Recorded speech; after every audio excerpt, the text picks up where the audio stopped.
ठीक है, वो क्या होता है, नियतांक होता है। ठीक है, नियतांक का मतलब क्या समझाते हैं, नियतांक का मतलब क्या समझाते हैं, इसका मान परिवर्तन हो। ठीक है, इसका मान यदि क्या हो, कांस्टेंट हो। ठीक है, उसको हम क्या बोलेंगे, ठीक है।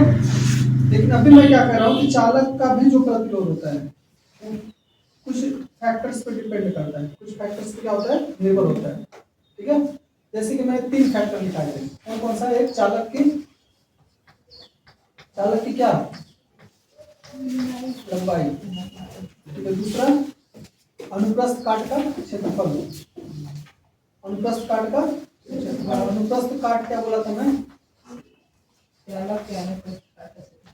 अनुप्रस्थ काट क्या बोला था मैं, जैसे मान लो कि चालक है, ठीक है, उसको करंट जिस डायरेक्शन में बह रहा है, धारा जिस दिशा में जा रहा है उसके परपेंडिकुलर से कट करना, उसको ऊपर से कट करना, उसको क्या बोलते हैं हम लोग, अनुप्रस्थ काट का क्षेत्रफल।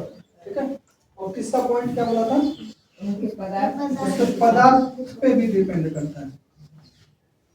ठीक है, मतलब किस मटेरियल का बना है, जैसे मान लो कि एल्युमिनियम है, उसका प्रतिरोध जो होगा अलग होगा, तांबा इसका प्रतिरोध क्या होगा, अलग होगा। ठीक है, ऐसा में 3 फैक्टर में बात किया करो, 3 जो होगा महत्वपूर्ण फैक्टर होता है जिसपे किसी भी चालक का प्रतिरोध निर्भर करता है।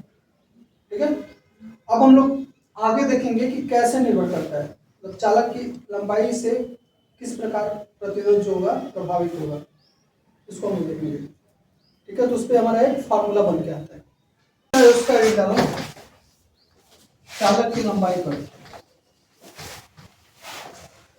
ठीक है,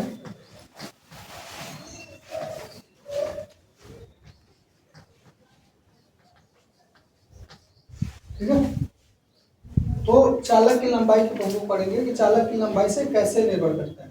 ठीक है, तो चालक की लंबाई पे जो चालक का प्रतिरोध होता है वो अनुक्रमानुपाती होता है। क्या होता है, अनुक्रमानुपाती का मतलब क्या होता है, क्या होता है, सही बोल रहे वो भी क्रमानुपाती। तो मैं 2 चीज बताया था, इसको बोलते हैं, जो बोलते हैं अनुक्रमानुपाती। क्या बताया था, अनुक्रमानुपाती। अनुक्रमानुपाती का मतलब होता है कि यदि किसी का मान, एक का मान बढ़ रहा है तो दूसरे का मान भी बढ़ेगा। और एक होता है व्युत्क्रमानुपाती। व्युत्क्रमानुपाती में क्या होता है हमारा, यदि एक का मान बढ़ रहा है तो दूसरे का मान घटेगा। तो यहाँ पे क्या होता है कि चालक की लंबाई, मान लो कि किसी चालक की लंबाई L है, क्या है, तो यदि उसका प्रतिरोध R है, तो इसको हम लोग कैसे नोट करते हैं, अनुक्रमानुपाती को ऐसे नोट करते हैं। तो चालक का जो प्रतिरोध होगा लंबाई के क्या होगा, अनुक्रमानुपाती, मतलब कि प्रतिरोध का मान यदि लंबाई बढ़ाओगे तो लोग उसका प्रतिरोध भी क्या होगा, बढ़ेगा। ठीक है, तो बस इतना लिख लो, इसको लिखवाने की जरूरत है नहीं, बस ये लिख लो इसी को। ठीक है, और यहाँ पे लिखो, इसको लिख करके चालक का प्रतिरोध।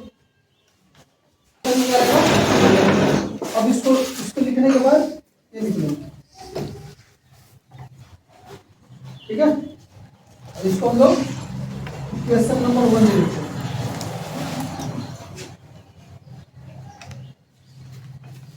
ठीक है,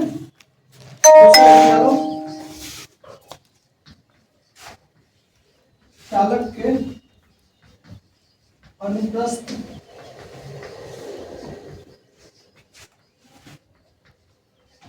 काट का क्षेत्रफल। ठीक है, चालक के अनुप्रस्थ काट का क्षेत्रफल। अनुप्रस्थ काट का मतलब तो समझ में आ गया ना, कि जैसे अनुप्रस्थ काट का होता है कि कोई भी चालक है या कोई भी तार है, जिस दिशा में करंट जा रही है उसके परपेंडिकुलर यदि हम कट करेंगे। ठीक है, मान लो सिलिंड्रिकल हमारा वायर है, क्या है, सिलिंड्रिकल, यदि वैसा वायर है तो इसको कट करोगे परपेंडिकुलर, और सामने से दिखोगे तो कैसा दिखेगा, से गोल नहीं, वृत्ताकार। ठीक है, कैसा दिखेगा? ठीक है। और ऐसे हमारे स्क्वायर वाला सेल में ऐसे जा रहा हूँ, ऐसे तार हूँ, ठीक है। जब तार ऐसा हो, उसका सिलिंड्रिकल ना होकर स्क्वायर हो, और उसमें से ऐसे करंट जा रहा है, इसका अनुप्रस्थ काट कैसा होगा? स्क्वायर होगा, वर्ग। ऐसे कट करोगे तो ऐसा आएगा, वर्ग आएगा, ठीक है। इसको बोलते हैं हम लोग अनुप्रस्थ काट। अनुप्रस्थ काट मतलब कि जिस दिशा में धारा बह रही है, विद्युत धारा, उसके परपेंडिकुलर हम लोग कट करेंगे, और वो जैसा शेप देखता है उसको हम बोलते हैं अनुप्रस्थ काट। और उसका क्षेत्रफल जो होगा उसी को बोलेंगे अनुप्रस्थ काट का क्षेत्रफल। आया समझ में? तो लिखो, चालक का प्रतिरोध,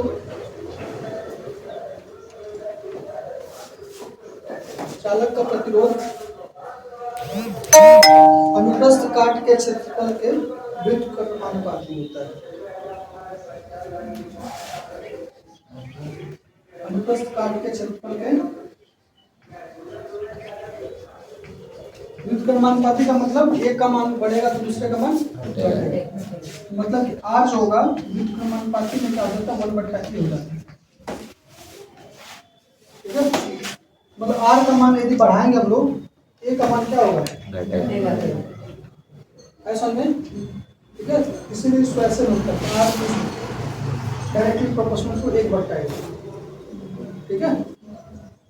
इसको हम लोग इक्वेशन नंबर 2 बोल देते हैं,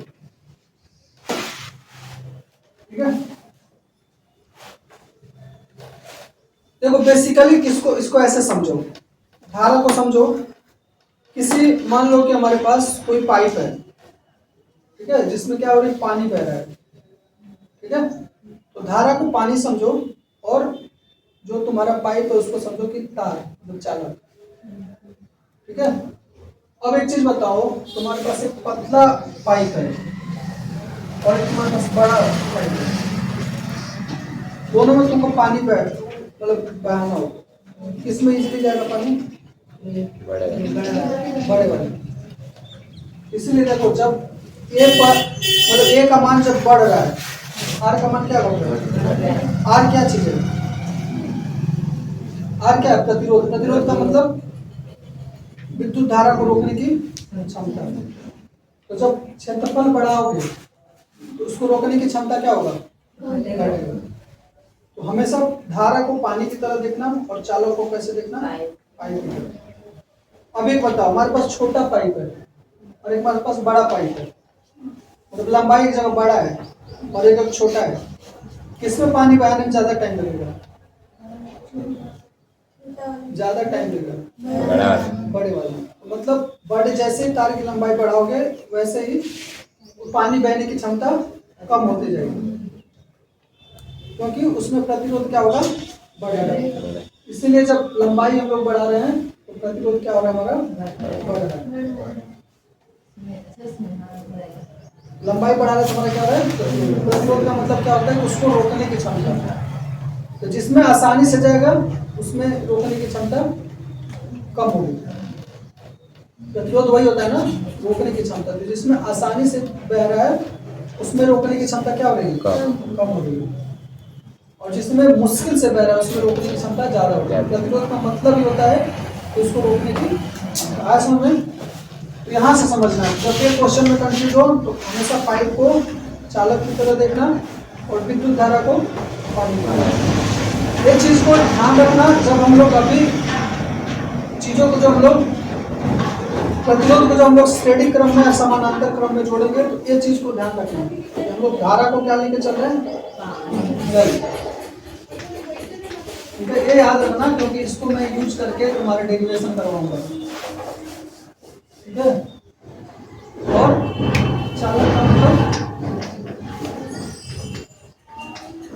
इसको याद रखना, ठीक है, क्योंकि इसका यूज करके, इसको मैं समझा करके डेरिवेशन करवाऊंगा। तीसरा हेडिंग डालो, चालक, चालक के पदार्थ के प्रतिरोध।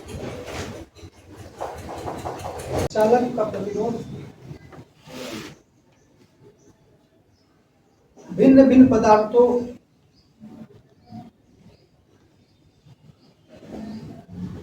भिन्न भिन्न पदार्थों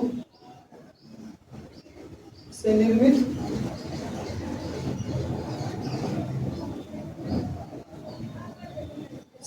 चालक का प्रतिरोध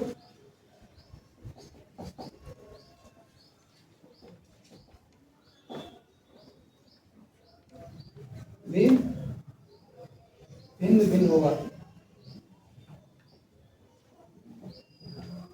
ठीक है, मतलब कि जब चालक का मटेरियल अलग अलग रहेगा तो उसका प्रतिरोध क्या होगा, अलग होगा। जैसे कि तांबा का प्रतिरोध एल्यूमिनियम से अलग रहेगा। ठीक है, कॉपर का प्रतिरोध अलग होगा। ठीक है, ऐसा में तो उसके किस पदार्थ से बना है उस पर भी प्रतिरोध होता है, निर्भर करता है। फिर डालो चालक के ताप पर, चालक के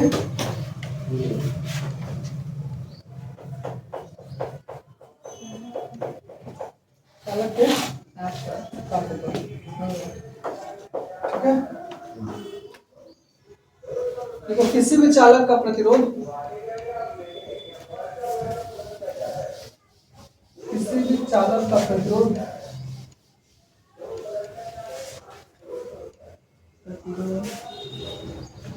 उसके ताप के अनुक्रमानुपाती होता है। किसी भी चालक का प्रतिरोध उसके ताप के अनुक्रमानुपाती होता है। ठीक है, अनुक्रमानुपाती का मतलब क्या हुआ,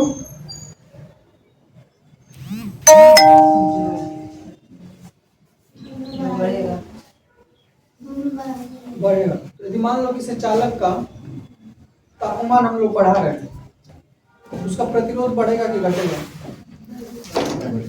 बढ़ेगा। ठीक है, तो उसमें करंट बहने की क्षमता ज्यादा होगी कि कम होगी,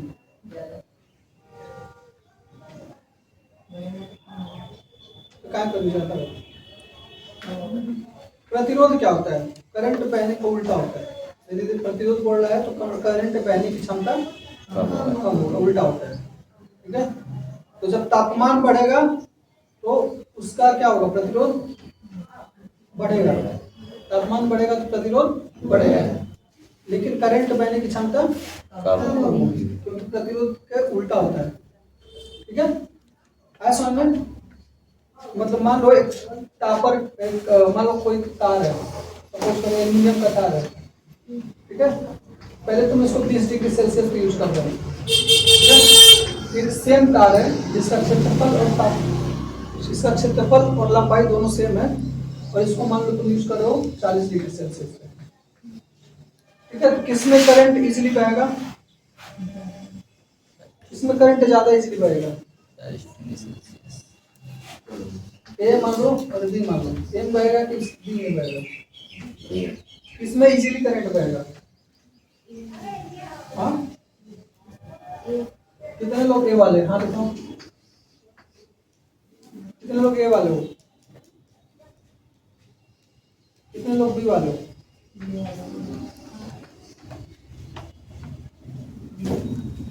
कितने वाले ए और बी दोनों बराबर होगा। हाँ, कितने लोग ए वाले हो, ए और बी में दोनों बराबर रहेगा।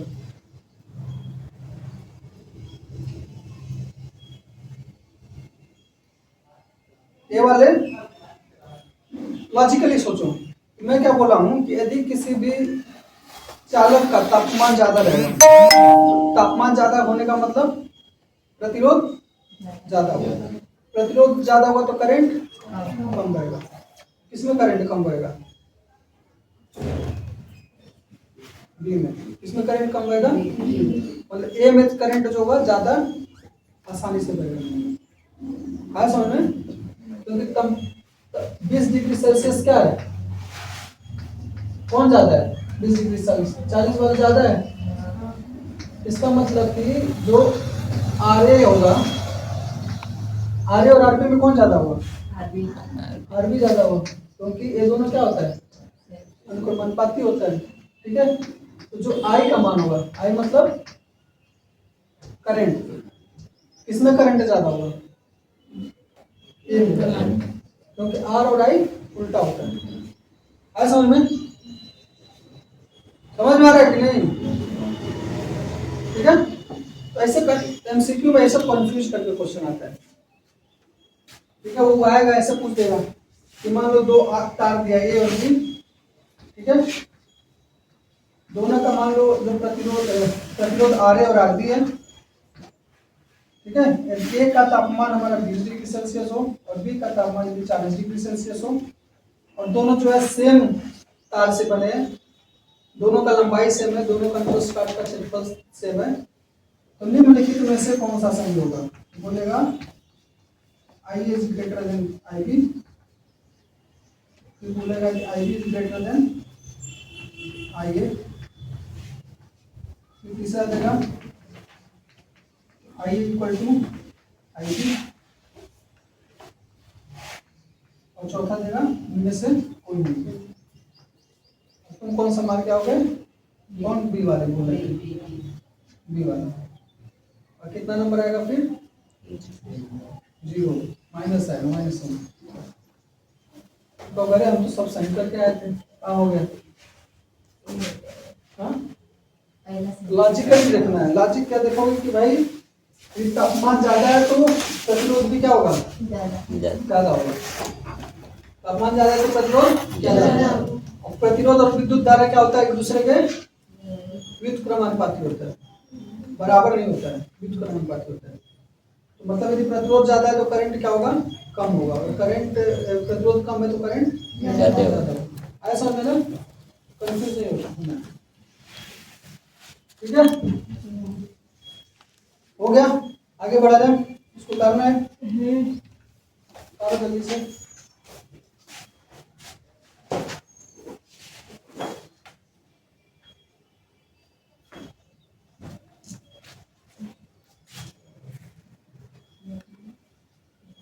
तो अभी हम लोग दो इक्वेशन पढ़े थे। अभी जब मैं पढ़ा रहा था चालक के प्रतिरोध के बारे में, तो दो इक्वेशन में दिखाया था। कौन कौन सा? इक्वेशन और इक्वेशन 2 क्या था? इक्वेशन 1 और इक्वेशन 2 बोला था ना मैं? हाँ। क्या था पहला equation? R is directly proportional, जिसको बोलते हैं। सो क्या बोलते हैं? Directly proportional to L. इसको इक्वेशन 1 बोला था। दूसरा इक्वेशन क्या बोला था? R is directly proportional to 1/एल, 1/एरिया। इक्वेशन क्या था? 2 था। ये तो पढ़ा था ना? हाँ, ठीक है। अब लिखोगे समीकरण 1 और समीकरण 2 को मिलाने पर।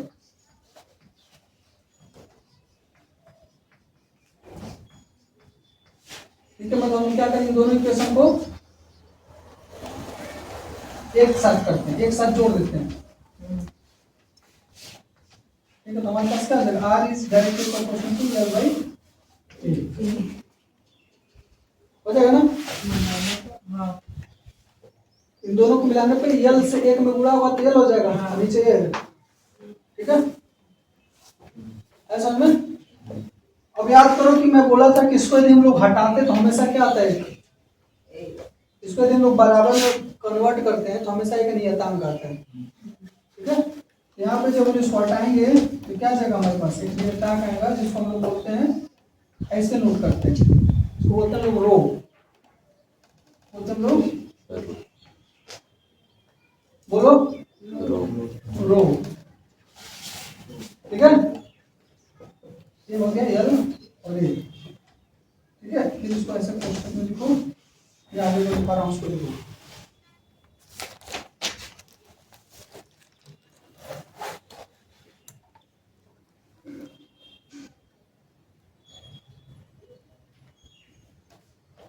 हो गया?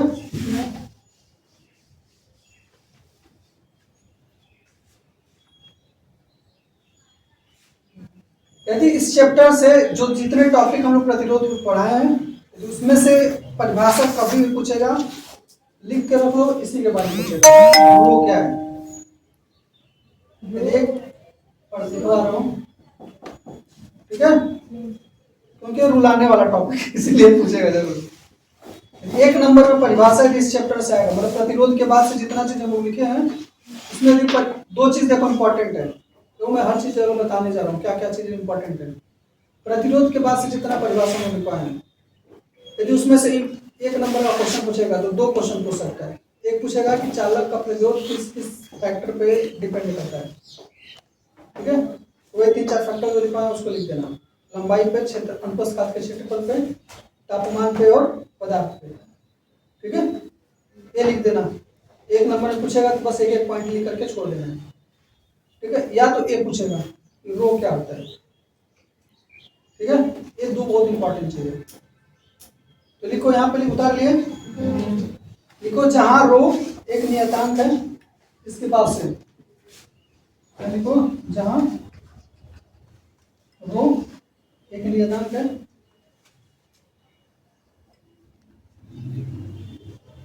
जहां रो एक नियतांक है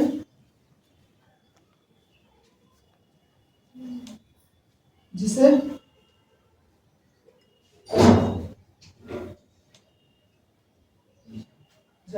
रो एक नियतांक है जिसे प्रतिरोधकता या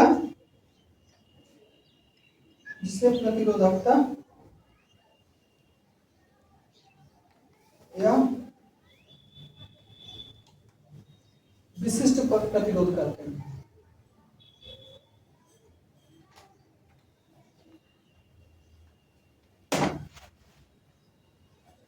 यह किसी पदार्थ का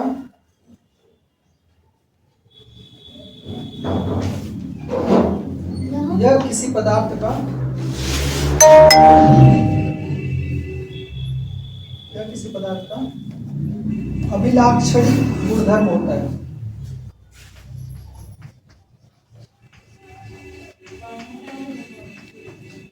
अभिलाक्षणिक गुणधर्म होता है,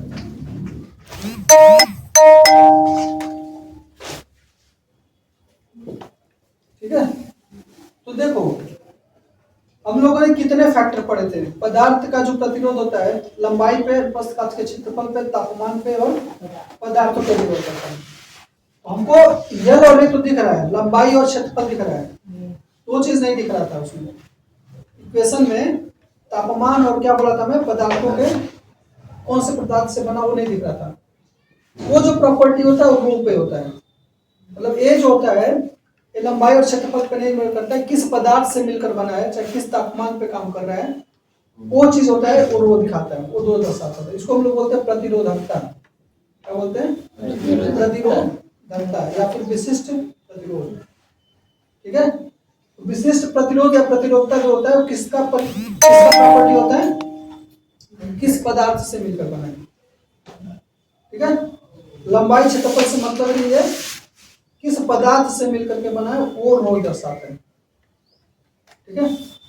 मतलब कि आर जो होता है चालक का, क्या सुचालक का क्या होता है, आर सबसे कम होता है, चालक का आर उससे ज्यादा होता है, और कुचालक का बहुत ज्यादा होता है। तो प्रतिरोधकता क्या होगा, प्रतिरोधकता भी चालक का कम होगा, कुचालक का बहुत ज्यादा होगा, ठीक है। आया समझ में, ठीक है। सुचालक का सबसे कम होगा, ठीक है। यदि हम लोग रो का फार्मूला लिखना चाहें तो रो का फार्मूला क्या हो जाएगा, हाँ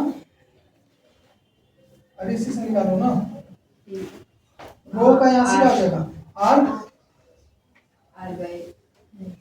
इंटू एच बट्टा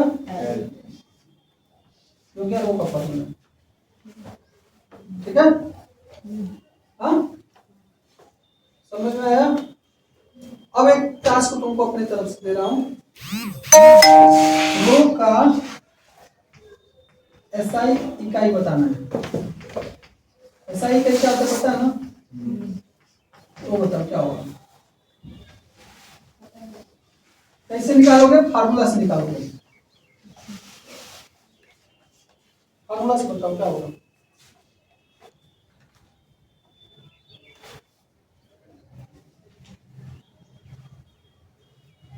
निकालो जी, किताब से नहीं निकालना है, फार्मूला से निकालना है।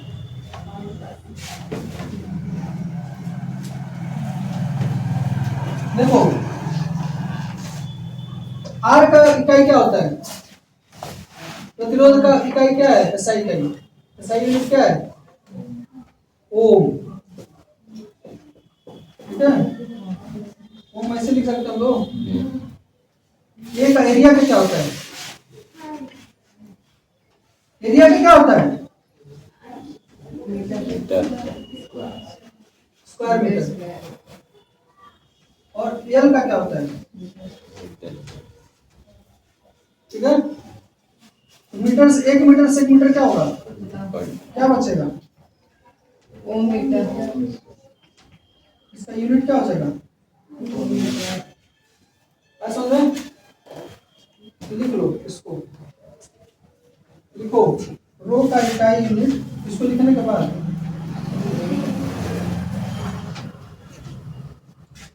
इसको उतार दो पहले। तुम तो खाली छापने जाती हो, कुछ बोलना होना होता नहीं है।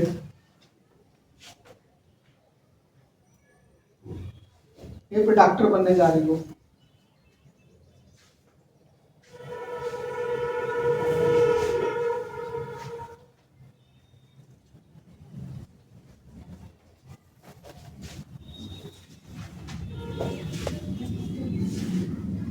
हो गया?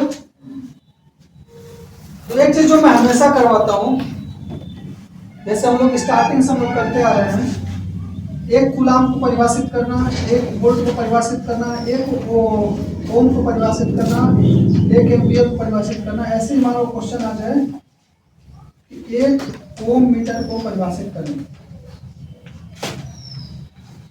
मान लो क्वेश्चन आ जाता है कभी कभी 1 नंबर में, एक ओम मीटर को कैसे करूँगा, ये क्वेश्चन आ जाता है। ठीक है, ऐसा में जैसे लोग एक कूलाम को परिभाषित किए थे, एक वोल्ट को किए थे, एक ओम को किए थे, एक एम्पियर को किए। तो ऐसे क्वेश्चन आ जाए कि एक ओम मीटर को परिभाषित करें, कैसे करोगे? रट के कैसे करेंगे लोग? ऐसे तो रटते रह जाओगे परिभाषा। तो मैं बोला था कि ऐसा ना आए तो क्या करना चाहिए? क्वेश्चन को छोड़ देना चाहिए। देखो बोला था कि लिख नहीं पा रहे तो कम से कम इतना तो लिख दो फॉर्मूला से, एक ओम मीटर बराबर एक ओम, 1 मीटर स्क्वायर बटा 1 मीटर। इतना लिख दोगे तो आधा, 1 नंबर का क्वेश्चन तो आधा नंबर तो इतना कर लिया।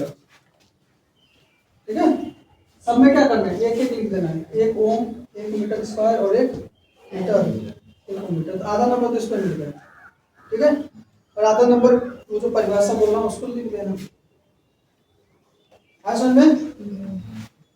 तो लिखो, उसको उतारने के बाद एक क्वेश्चन लिख लेना, एक ओम मीटर को परिभाषित करें। ठीक है,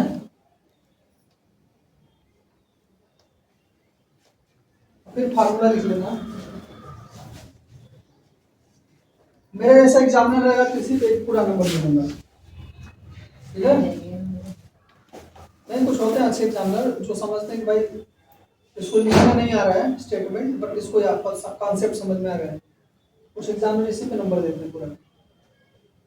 ठीक है, कुछ होते हैं जो कि बहुत मतलब स्टेटमेंट पढ़ते हैं, हिंदी हिंदी उनका अच्छा होता है, तो कुछ लोग पूरा परिभाषा करते हैं। तो बस इतना भी लिखा हो और समझदार रहेगा मेरे जैसा, पूरा नंबर देगा।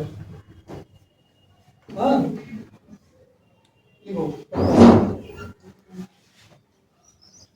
किसी चालक के पदार्थ की प्रतिरोधकता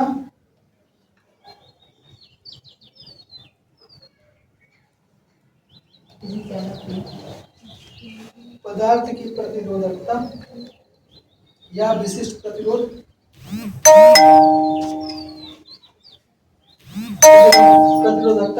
प्रतिरोध का मान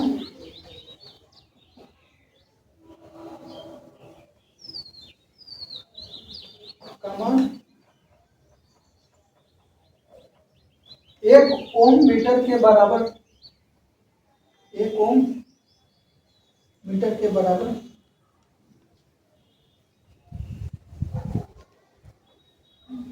तब होता है जब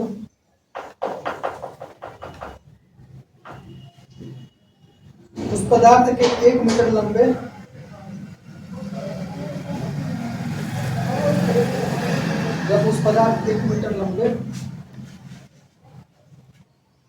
तथा 1 मीटर स्क्वायर अनुप्रस्थ काट के क्षेत्रफल वाले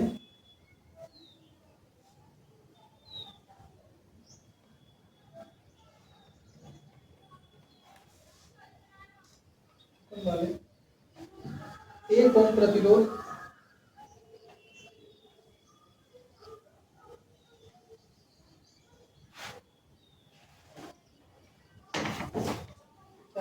बोलो शुरू से विचालक के पदार्थ की प्रतिरोधकता या विशिष्ट प्रतिरोध का मान 1 ओम मीटर के बराबर तब होता है जब उस पदार्थ के 1 मीटर लंबे तथा 1 मीटर स्क्वायर अनुप्रस्थ काट के क्षेत्रफल वाले के बाद लिखो वाले तार का प्रतिरोध 1 ओम के बराबर है। वाले तार का प्रतिरोध 1 ओम के बराबर है। अनुप्रस्थ काट के क्षेत्रफल वाले तार का प्रतिरोध 1 ओम के बराबर हो। 1 ओम के बराबर हो।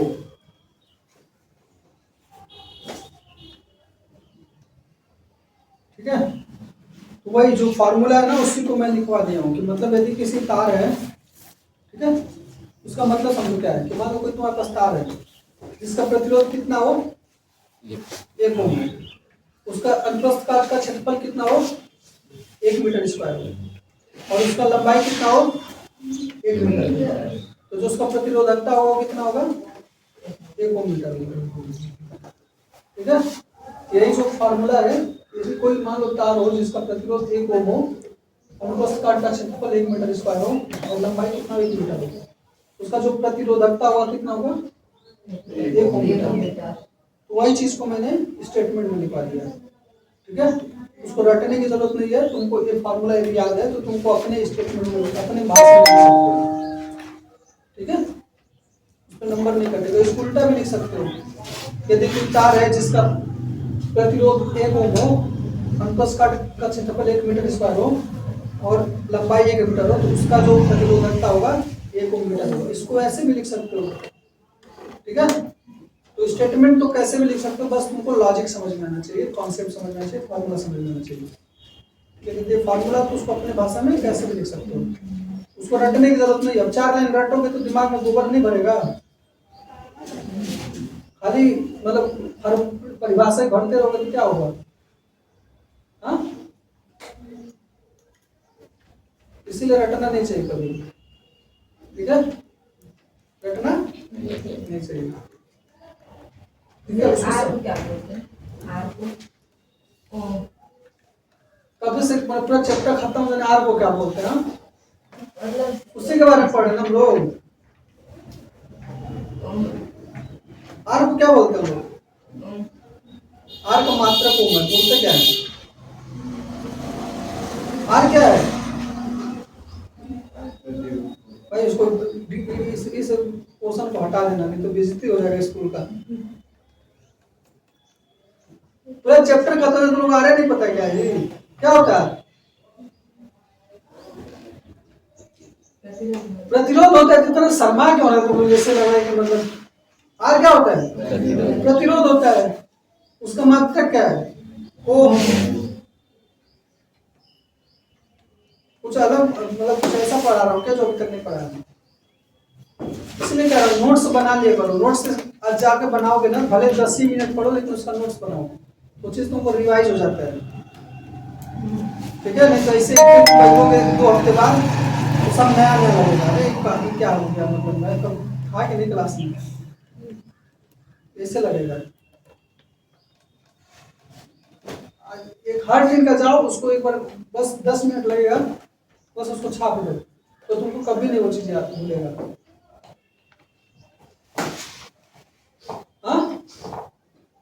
उत्पाद और अभिकारक क्या होते हैं, किसी को याद है? भूल गया। उत्पाद दो चीजों में लागू होता है। दो ही चीजों की लागू होता है। नहीं, और भी चीजें तो उत्पाद और अभिकारक क्या होता है? विकारक में जाते हैं। अब हो गया ना नया, यही होगा जब नहीं रिवाइज किए रहोगे तुम लोग। रासायनिक इक्वेशन बैलेंस करना सब भूल गया होगा ना? कर दूं है करोगे? खतरनाक वाला।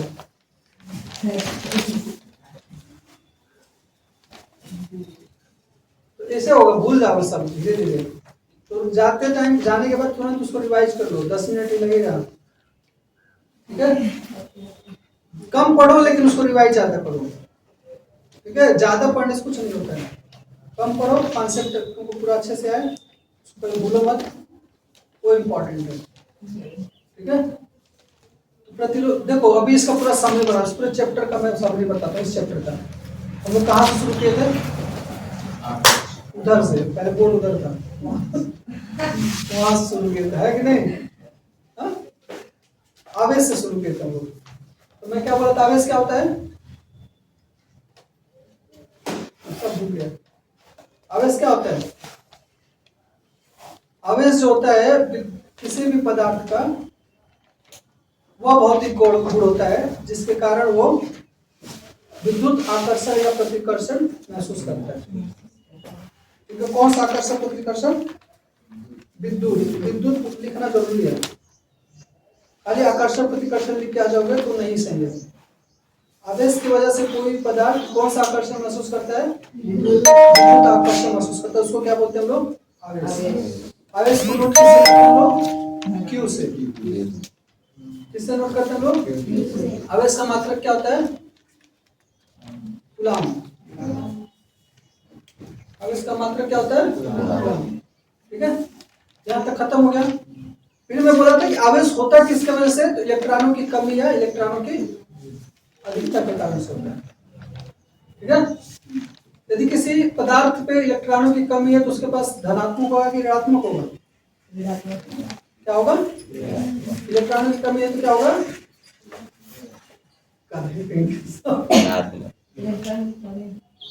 इलेक्ट्रॉन की कमी होगा तो ऋणात्मक कैसे होगा जी? क्या होता है, देखो किसी भी पदार्थ पे आवेश होता है इलेक्ट्रॉनों की वजह से होता है। इलेक्ट्रॉन पे कौन सा आवेश होता है? माइनस। तो जिसके पास इलेक्ट्रॉन ज्यादा होगा उसके पास माइनस ज्यादा होगा। जहां पे इलेक्ट्रॉनों की ज्यादा होगी, अधिकता होगी, उसके पास क्या होगा? ऋणात्मक होगा। जब इलेक्ट्रॉनों की कमी होगी तो क्या होगा?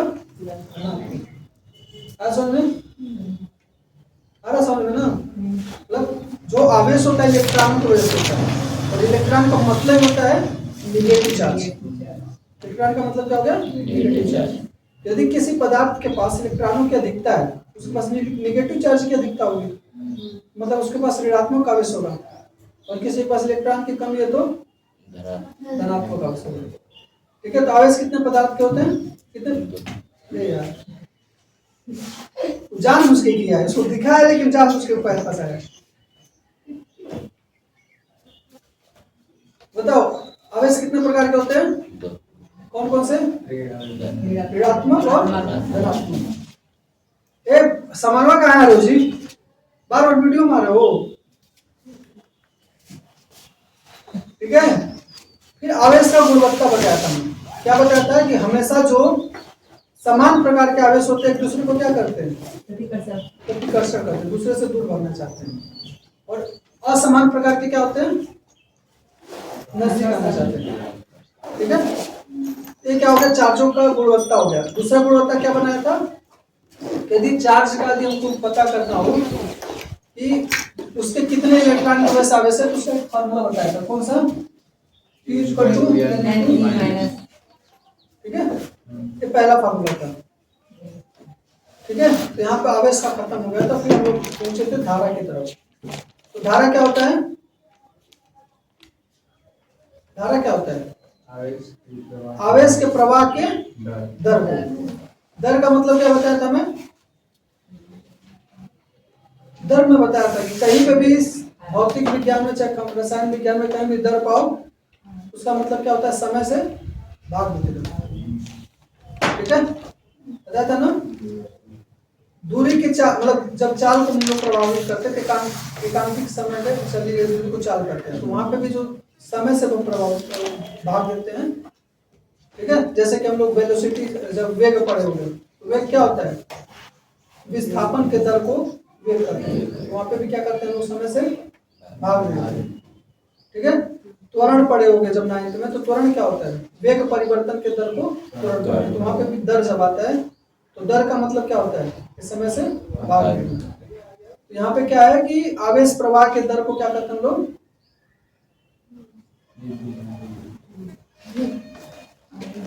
कुछ समझ नहीं आ रहा तुम लोगों को। आवेश प्रवाह के दर को क्या करते हैं, विद्युत दर। तो दर आ गया, तो आवेश प्रवाह के दर का मतलब I = Q/T। फिर दूसरा फार्मूला पढ़ेंगे हम लोग, I = Q/T। I का मात्रक क्या था, एम्पियर। Q का मात्रक क्या था, कूलम। इसके बाद जब हम लोग पढ़ लिए थे I के बारे में, हाँ, उसके बाद हम लोग आते हैं ओम के नियम पे। ओम का नियम क्या होता है, अभी दो दिन हुआ आपको पढ़ेंगे।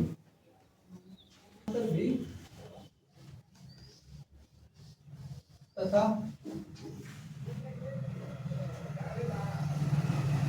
विभवांतर V के बाद विभवांतर V के विभिन्न मानों के लिए, पता नहीं हटा, किसी प्रतिरोधक के सिरों के बीच विभवांतर V के विभिन्न मानों के लिए उससे प्रवाहित धाराओं I के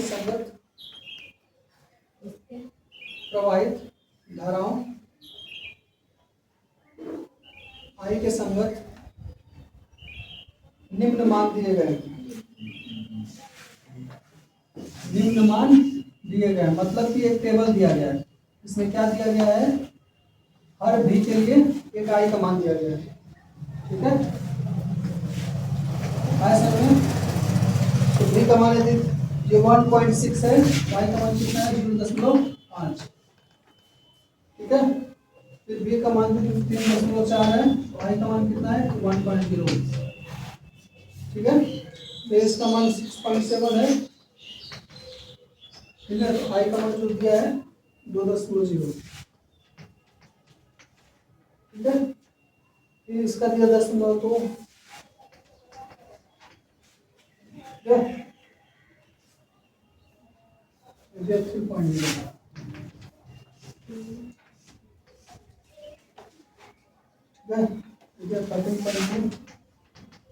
जो मान दिया है 4.0।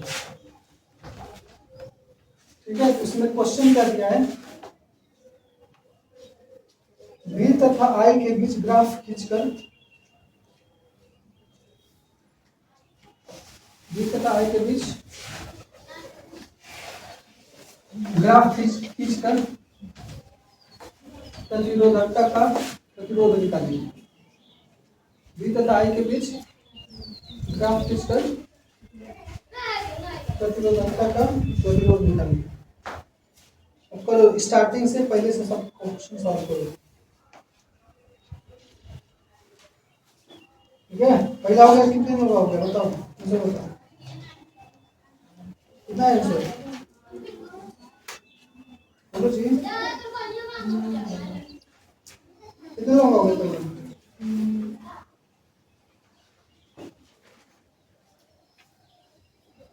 कितने लोग को समझ में आ रहा है कि कौन सा फार्मूला ये होगा पहला में, कितने लोगों को ये समझ में आ रहा है कि कितना क्वेश्चन दिया पहला में, कितना क्वेश्चन निकालना है, कितने लोगों को समझ में आ रहा है कि इस चैप्टर का क्वेश्चन है,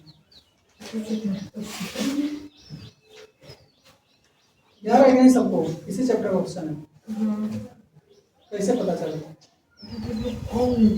अच्छा अनुप्रस्थ है, प्रतिरोध है, बोलो पहला क्वेश्चन क्या है, वो पढ़ो।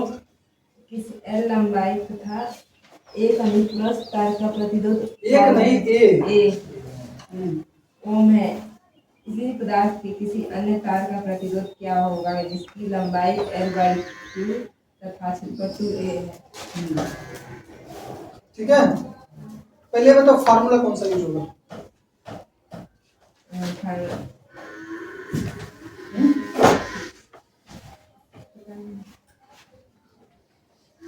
क्या बोल रहा है कि मान लो कोई एक तार दिया है, ठीक है, जिसका लंबाई कितना है, पहला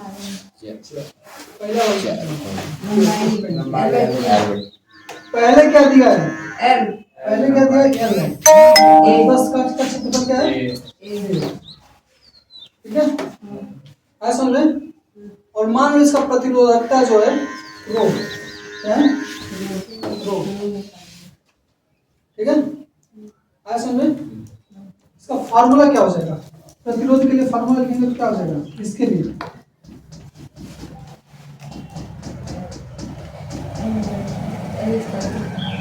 R equal to rho L by A, formula हो जाएगा ना। तो जब बोल रहा है कि जब इस प्रतिरोधकता का, ठीक है, इस प्रतिरोधकता का जब लंबाई L है तथा क्षेत्रफल A है, उस टाइम R का मान कितना है, R का मान कितना दिया, 4 ऐसा में, मतलब कि जब लंबाई L है और क्षेत्रफल कितना है A है, तो R का मान कितना है, 4, ठीक है। अब बोल रहा है कि लंबाई कितना कर दिया जा रहा है, L/2, लंबाई को क्या कहते हैं, आधा कर दिया, और A को कितना कर दिया जा रहा है, 2। मान लो कि नया लंबाई को L डैश से मूव करते हैं और क्षेत्रफल को A डैश से, अभी नया क्षेत्रफल कितना हो जाएगा, ठीक है। ये क्वेश्चन में दिया हुआ है कि नया लंबाई जो है L/2 हो जा रहा है, क्षेत्रफल कितना हो जा रहा है, 2। अब R का मान बताने क्या होगा, R का मान, मान लो कि अभी नया वाला R जो है उसको R डैश से मूव करते हैं, इसका मान निकालना। इसको समझ में आया क्वेश्चन, हाँ लगा दो क्वेश्चन समझ में लगा दो। सिंपल ये फार्मूला यूज करना है, जब बोला कि L और A लंबाई और एरिया A है, R का मान 4 होगा, जब लंबाई L/2 हो जा रहा है, एरिया 2/L 2 हो जा रहा है, तो R डैश का मान निकालना, ठीक है, ऐसा में बोलो, कर लोगे, करो, कोशिश करो।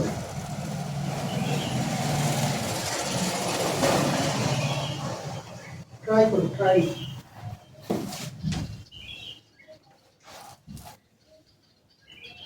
देखो इस R डैश के लिए फार्मूला क्या हो जाएगा, R डैश इक्वल टू, देखो दोनों में पदार्थ तो सेम है ना, पदार्थ का गुण क्या होता है, रो होता है, तो रो का मान तो नहीं बदलेगा ना, यहाँ पे भी रो रहेगा, यहाँ पे भी रो रहेगा। R डैश इक्वल टू रो, और लेंथ क्या हो गया फिर, वो ओम है, पढ़ लीजिए, मैं जानबूझ के गलती कर पकड़ूंगी। R डैश इक्वल टू रो, अभी नया लेंथ क्या हो गया, L डैश, तो बेटा L dash upon A dash. अब A डैश का और A डैश का मान रखो और बताओ R डैश इक्वल टू कितना आ रहा है, L डैश इक्वल टू क्या रखोगे, L/2 और A डैश इक्वल टू रखो,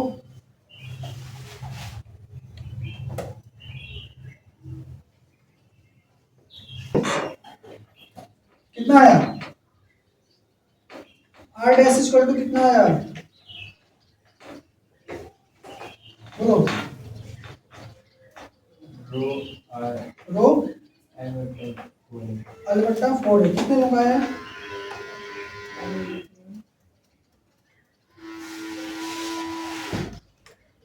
देखिए मेरा L/4 है,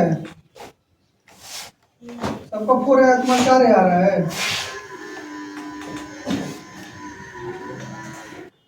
ठीक है। जब यहां तक लगा ली हो, एक बार बताओ, जब रो L A मतलब इस टाइम पे जब एल और ए है उस टाइम आर का मान कितना है? 4। मतलब रो एल बाई ए की जगह पे 4 रख सकते हो। जो तुम्हारा rho equal to rho L by 4 है, उसमें 1/1/4 को अलग करोगे, रो एल बाई ए की जगह पे क्या लिख सकते हो? 4 ओम।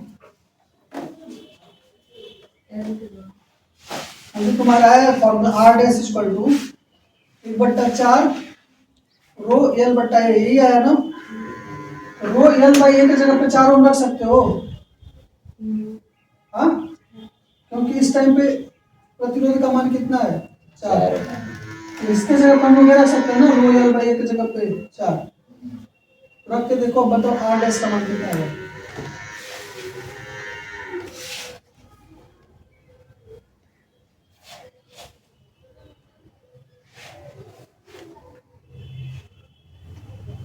आर डैश का मान कितना आएगा?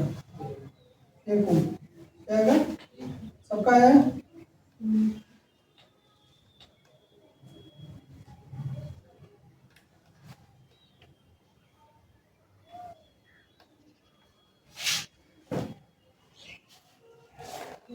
है? 4 से 4 क्या हो जाएगा? अब इसका मतलब समझो, ठीक है? वो तो मान लो कि सवाल लगाने लग गया। मतलब क्या है इसका? मतलब यह है कि सेम तार का यदि हम लोग लंबाई एल रख रहे हैं और एरिया रख रहे हैं, तो यदि 4 ओम है तो उस लंबाई को हम लोग काट के आधा कर देते हैं, ठीक है? और उसका क्षेत्रफल गुना कर देते हैं। उसी तार का, उसी पदार्थ के तार का प्रतिरोध क्या हो जाएगा? 1 ओम हो जाएगा। अच्छा निदान चला, बढ़िया सो रही है। तो मेरी आवाज निकाल करो, जब नींद नहीं आएगा तो इसको लगा लेना, मस्त नींद आ जाएगा। ठीक है ना? ऐसा में इसके आगे क्वेश्चन दिया है इसमें। क्या है? ये तो उसी में है ना, अलग क्वेश्चन है ना? पूरा क्वेश्चन पढ़ो। किसी तांबे का तार का व्यास। अच्छा, बस इतना ही है क्या? अच्छा, दूसरे में 2 क्वेश्चन है। दूसरा क्वेश्चन पढ़ो। किसी तांबे का तार का व्यास 0.5 मीटर तथा प्रतिरोधक का 1.6 into 10⁻⁸ मिलीमीटर है। ओम मीटर है। ओम 10 ओम प्रतिरोध का प्रतिरोधक बनाने के लिए कितने लंबे तार की जरूरत होगी यदि इसके दोगुने व्यास का तार दिया जाए? इस क्वेश्चन में 2 क्वेश्चन पूछ रहा है, ठीक है? ठीक है, तो सबसे पहला काम होता है जब भी क्वेश्चन आए तो पहले हमको लिख लेना चाहिए क्या क्या दिया है, ठीक है? तो पहले लिखो क्वेश्चन में दिया क्या क्या तुमको। 0.5 mm क्या चीज है? व्यास। व्यास का मतलब, व्यास का मतलब व्यास से क्या निकाल सकते हैं हम लोग? r/2। त्रिज्या से क्या निकाल सकते हैं हम लोग? इस पहले बताओ फार्मूला पता है कौन सा यूज करना हमको इसमें? पहले लिखो क्या दिया हमको? डी दिया। डी मतलब व्यास। व्यास का इतना दिया 0.5 mm, वो लिखो पहले। उसके बाद क्या दिया है? मतलब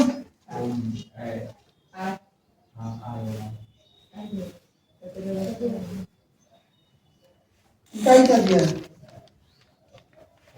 ओम मीटर क्या किसका इकाई होता है? आर का होता है। किसका होता है? आर का ओम होता है। ओम मीटर रो का होता है। आज वही पढ़ा रहा हूँ। एक ओम मीटर का परिभाषा लिखवाया हूँ। आर का इकाई क्या होता है? ओम।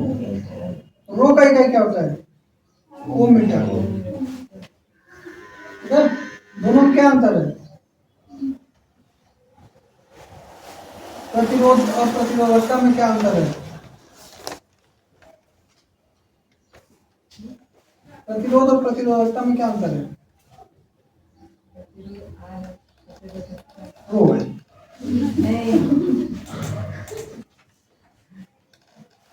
ये लिख क्या ना, 1 नंबर क्वेश्चन है। मेरा प्रतिरोध आर है, वो रो है।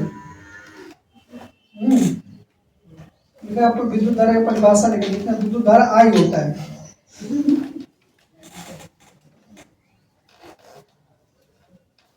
देखो मैं बोला हूं कि प्रतिरोध जो होता है कई सारे फैक्टर पर डिपेंड करता है, ठीक है, लंबाई पे, क्षेत्रफल पे, अनुप्रस्थ काट का क्षेत्रफल, तापमान और पदार्थ पर डिपेंड करता है, ठीक है। प्रतिरोधकता होता है पदार्थ पे ही निर्भर करता है, किस पदार्थ का मिलकर बना है उस पर निर्भर करता है प्रतिरोधकता, ठीक है। तो जो प्रतिरोधकता होता है वो किसी, ठीक है, तो मैं क्वेश्चन पूछा कि मान लो कि हमारे पास 1 मीटर कॉपर का तार है, ठीक है, और एक 2 मीटर कॉपर का तार है, ऐसा में 1 मीटर कॉपर का तार है और 2 मीटर का, ठीक है। अब बताओ कि इन दोनों तारों का, एक 1 मीटर का कॉपर का तार और 2 मीटर का, दोनों तारों का आर सेम होगा कि रो सेम होगा? हाँ, दोनों तारों का आर बराबर होगा कि रो बराबर होगा? हाँ, जोर से बोलो भाई, जो भी है क्या बराबर होगा? क्यों? हाँ, क्योंकि दोनों जो है एक पदार्थ है, तो इससे फर्क नहीं पड़ता है कि 1 मीटर का है कि 2 मीटर का है। यदि पदार्थ सेम है तो दोनों का प्रतिरोधकता क्या होगा? सेम। ऐसा में अब दूसरा चीज पूछ रहा हूँ, ठीक है।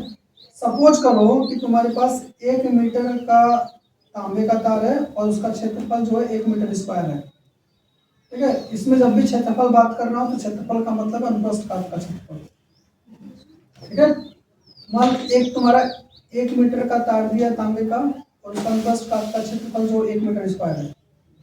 दूसरा जो मान लो एक एल्युमिनियम का 1 मीटर का तार है और उसका भी जो अनुप्रस्थ काट का क्षेत्रफल जो है 1 मीटर स्क्वायर है, ठीक है, ऐसा में। अब इन दोनों केस में दोनों का आर सेम होगा कि रो सेम होगा? क्या सेम होगा? हाँ, सब बोलो यार, समझ आ रहा है?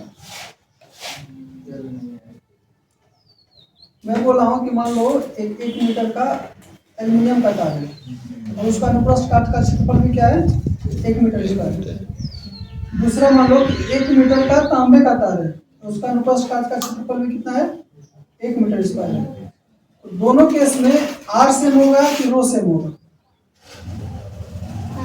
क्या सेम होगा? आर सेम है। क्यों आर सेम होगा? हाँ, क्यों सेम होगा बताओ? पहले में बताया ना, पहले में क्या था, पदार्थ सेम था तो दोनों का रो सेम था। इसमें क्या, दोनों के पदार्थ क्या है? अलग है। इसमें क्या सेम होगा?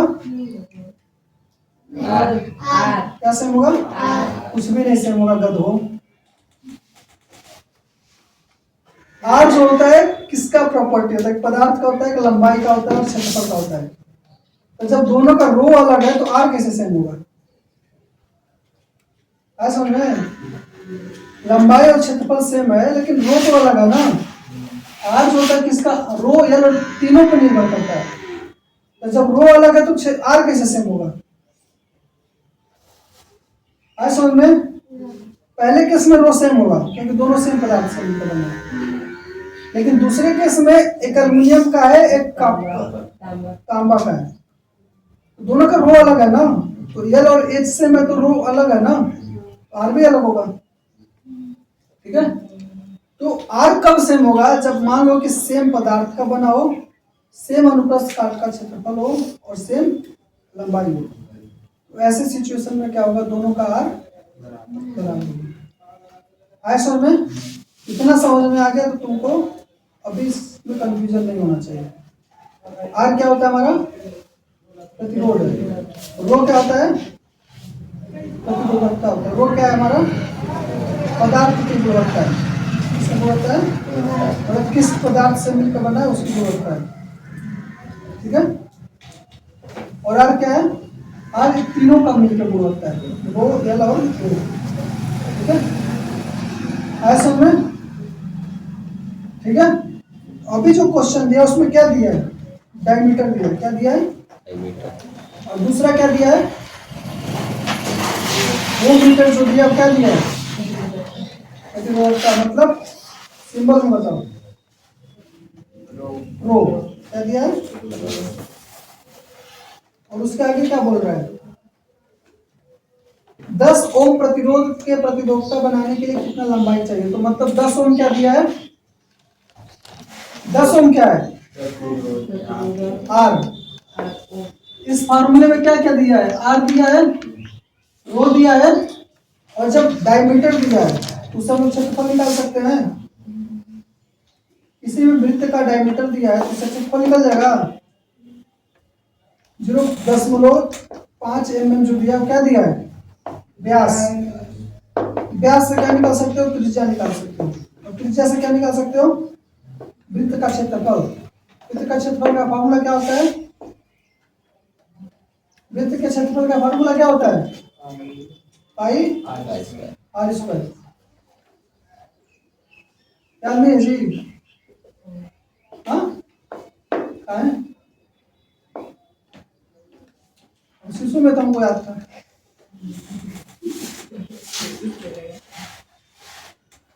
ठीक है, ये निकल जाएगा। अब इस क्वेश्चन में 3 चीज दिया, एक चीज पूछ रहा है, आर दिया है, रो दिया है, ये निकाल लोगे, एल पूछ रहा है, नहीं लग जाएगा क्वेश्चन। हाँ, सबसे पहले सब एरिया निकालो,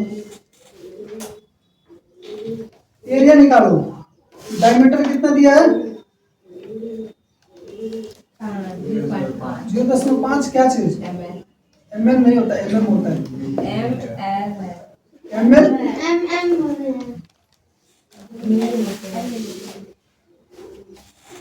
एम एल में नापोगे तुम लंबाई, एम एल में क्या नापते हैं, दूध। हाँ, ये इसको याद रहेगा। हाँ, दूध नापते हैं, तेल नापते हैं, सब याद रहेगा इसको। लीटर मिलीलीटर ये सब में लोग लिक्विड नापते हैं।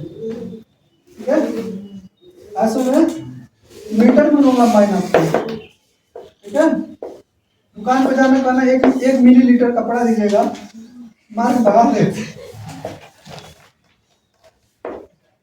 ठीक है, तो डायमीटर कितना दिया हमको, मिलीमीटर। ठीक है, अब इससे हम लोग आर निकालेंगे, तो आर कितना हो जाएगा, इसको कैलकुलेट करना होता है। हाँ, 0.5 बट्टा, उसको भाग दो। वो भी मैं करूं क्या, आर क्या हो जाएगा, 10 आ जाए। आर 10 दिया है, आर मतलब स्मॉल आर पूछ रहा हूँ, त्रिज्या पूछ रहा हूँ, वो बड़ा वाला आर नहीं पूछ रहा हूँ, त्रिज्या पूछ रहा हूँ। व्यास और त्रिज्या में क्या रिलेशन होता पता है, व्यास क्या होता पता है तुम लोग को, नहीं,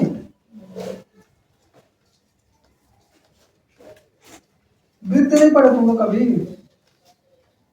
कभी देखिए वो वृत्त ऐसा होता है। हाँ, गोल अलग चीज है, वृत्त अलग चीज है। गोल और वृत्त में अलग होता है, सेम होता है। गोल और वृत्त, वृत्ताकार और गोलाकार दोनों में अंतर एक सेम है। ऐसा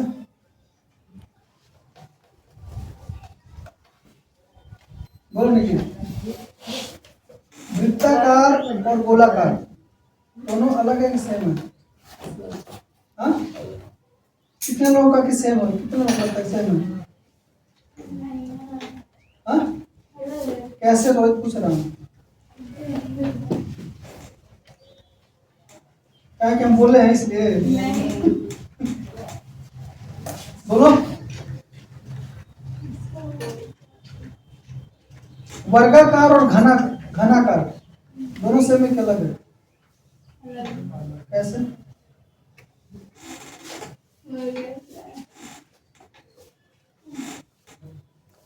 आयत और घनाभ दोनों अलग है, सेम है, कैसे?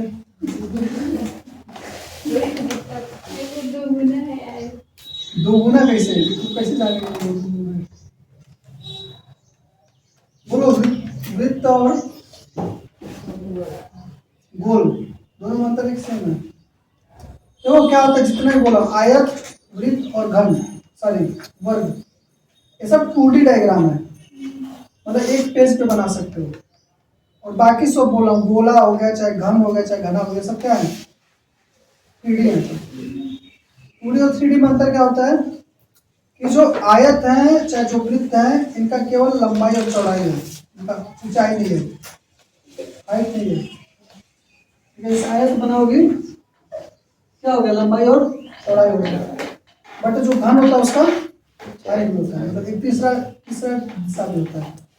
इसमें क्या केवल 2 दिशा है, इसमें क्या है? तीसरा दिशा है।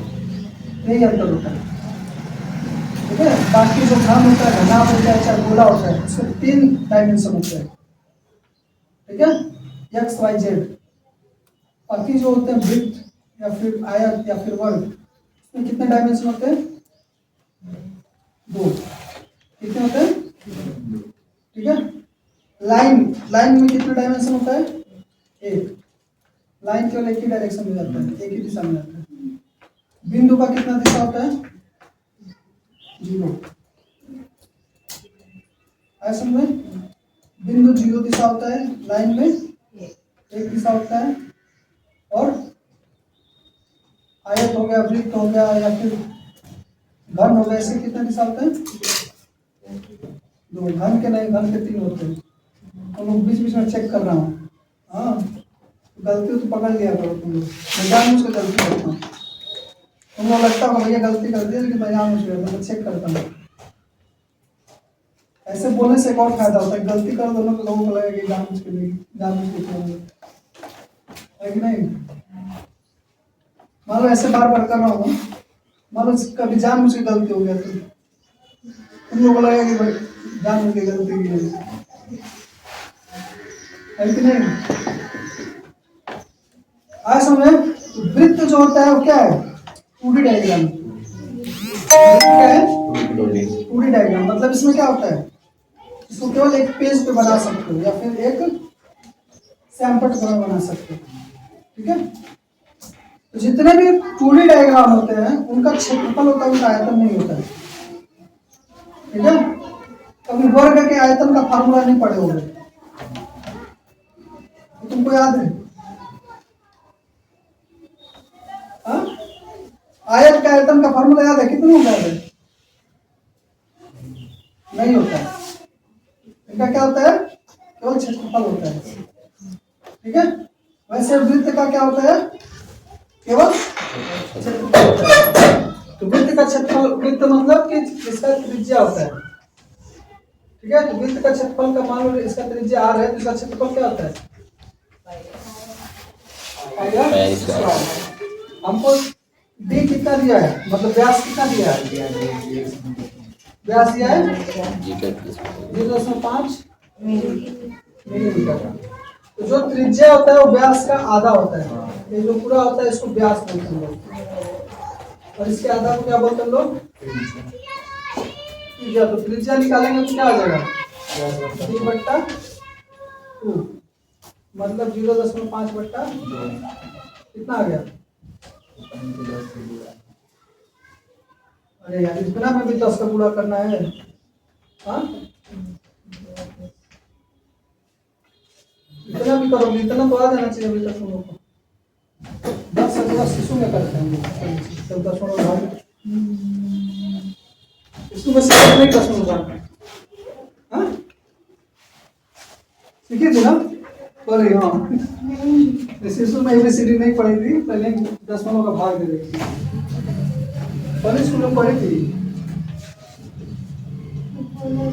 हाँ अपोलो में से शिशु पढ़ाया जाता है 10 भाग।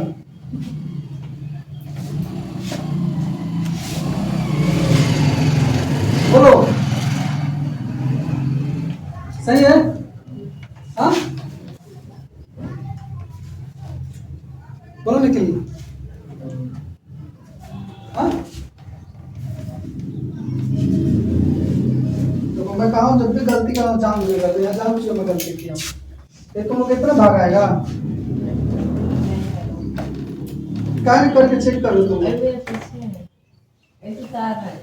उतारना होता है, चेक भी करना होता है। मैं कहा हूँ मैं कभी कभी गलती जान बुझे कर रहा हूँ, चेक कर रहा हूँ तुम लोग को। कितना आएगा? 10 बोलो मिला। यही इतना पूरा क्वेश्चन सॉल्व करना है क्या? नीचे लिख दो।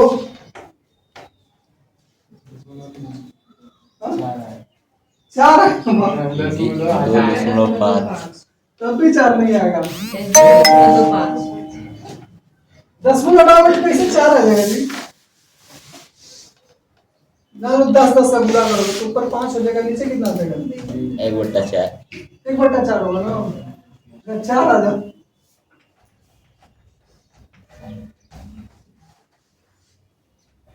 ठीक है, अब 10 में लगाओगे तो कितना हो जाएगा? 10 हो जाएगा।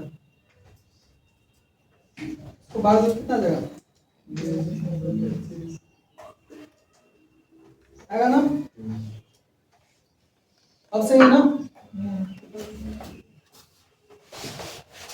उतार सब, वो भी सही उतार, बस उनको उतारना आता है सबको। अब एरिया बताओ, एरिया का फॉर्मूला क्या हो जाएगा? पाई आर स्क्वायर। ठीक है, तो देखो रो और आर जो दिया है वो एसआई यूनिट दिया है। एसआई यूनिट का मतलब क्या होता है कि मीटर में सेकंड में लेना। ठीक है, इसको पहले हम लोग किस में कन्वर्ट करेंगे? मिलीमीटर को किस में कन्वर्ट करेंगे? मीटर में। मीटर में कन्वर्ट करने के लिए क्या करेंगे? 1 मिलीमीटर में कितना मीटर? 1 मिनट में 10 मीटर 100 होता है।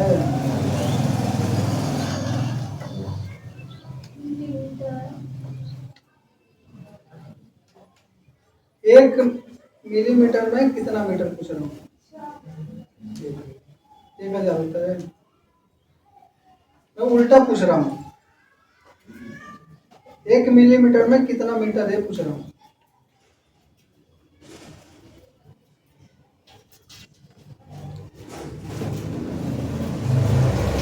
बोलो। अच्छा पहले सेंटीमीटर से बोलो, 1 सेंटीमीटर में कितना मीटर होगा ये बताओ। हाँ, 1 सेंटीमीटर में 100 मीटर होगा। 10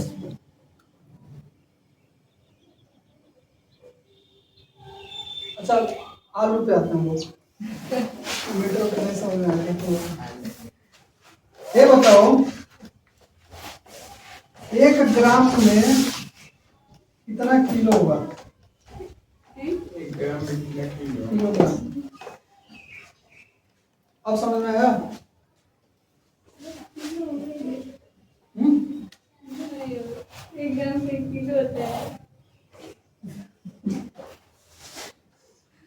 बोलो।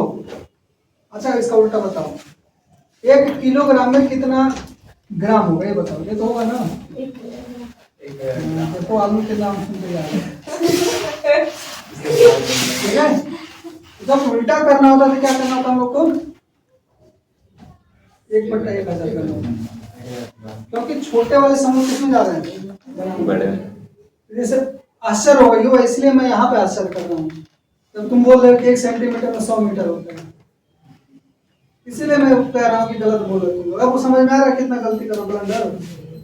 1 सेंटीमीटर में तुम लोग 100 मीटर बोल रहे हो, और 1 मीटर में 1 mm में क्या बोल रहे हो?